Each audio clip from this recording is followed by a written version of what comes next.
Thoughts on the road with the Cobra. Wrestling, Monday Night Raw, highlights. We saw a potential of the Lily doll from Alexa Bliss in the background of Dominic and Liv Morgan promo. Was it there? I don't know. It definitely looks like it. Does that mean Alexa Bliss is coming back? I sure as hell hope so, because I love Alexa Bliss. Not gonna lie about that, and to have her with the Wyatt Six would be really, really cool. I love the Wyatt Six. They just had a great run, and they're at the end of that story. So now it's time to go and tell a new story. Could we see Alexa Bliss in that? Could we see it with the Judgment Day? All very big possibilities and could be very exciting.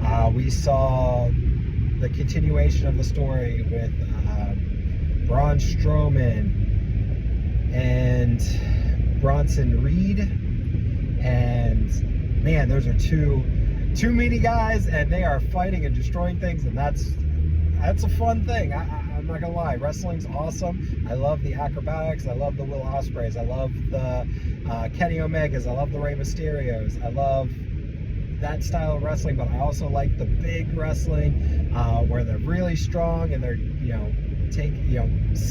doing these slams and running them through the guardrails and the backstage area. It's so fun. So definitely exciting there.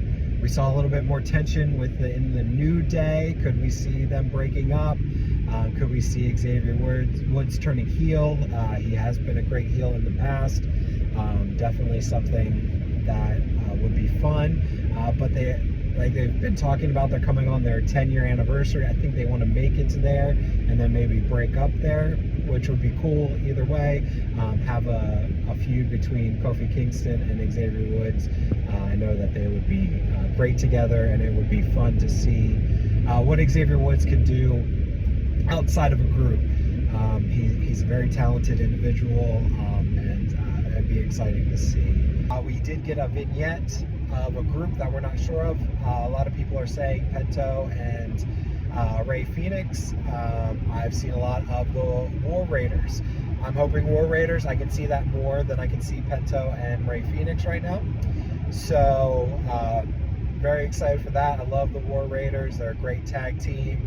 Big guys, very athletic, but will bring something to the tag team division that I do believe is needed. We have Judgment Day right now with the tag titles.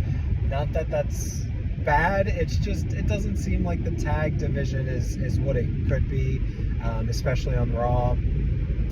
I think it might be a little bit better on SmackDown, but we'll see what happens with that and see who it is, and it's always exciting. It's exciting to be a wrestling fan. We had Rhea Ripley create a stipulation for her Bad Blood match with Liv Morgan.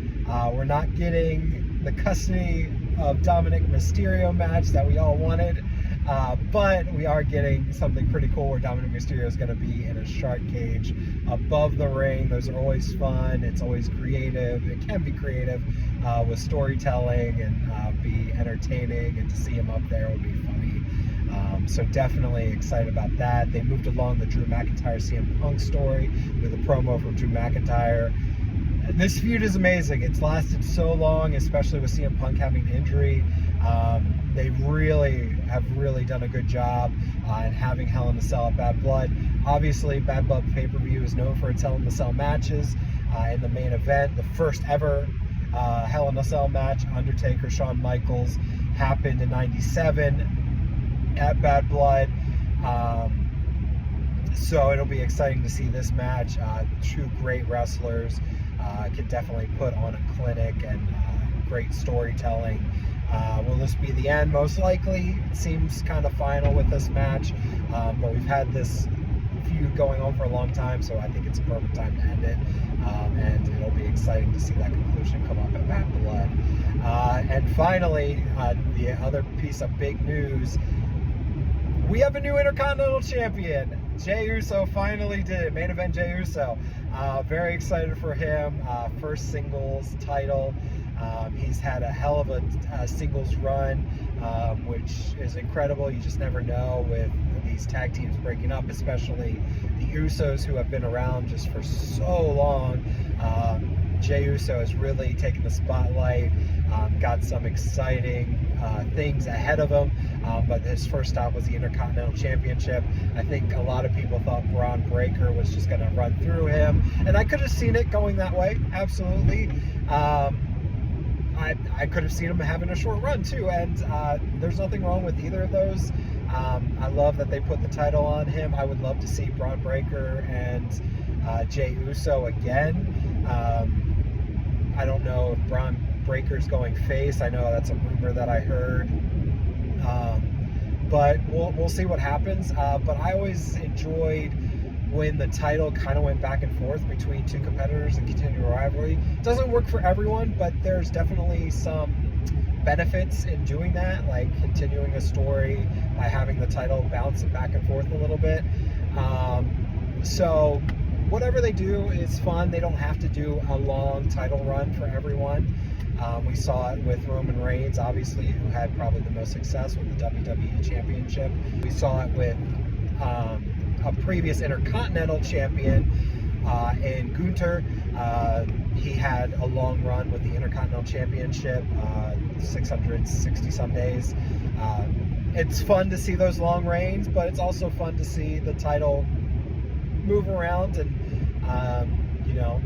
have competitors compete over it. And like I said, it can continue a feud by, hey, we're going back and forth, I have my rematch clause, yada yada yada. Speaking of Bad Blood, I'm gonna go and do some reaction videos for past Bad Bloods. I believe there was 3 of them.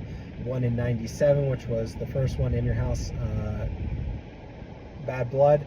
And then there is Bad Blood from 2003 and 2004, I believe, or 2004, 2005. So excited to kind of go through that and post videos of the reactions. It's not that I haven't seen the matches, it's just been a long time since I've seen them.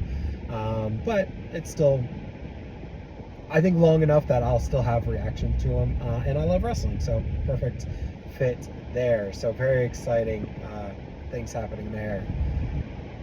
That's been Thoughts on the Road with the K-Bro.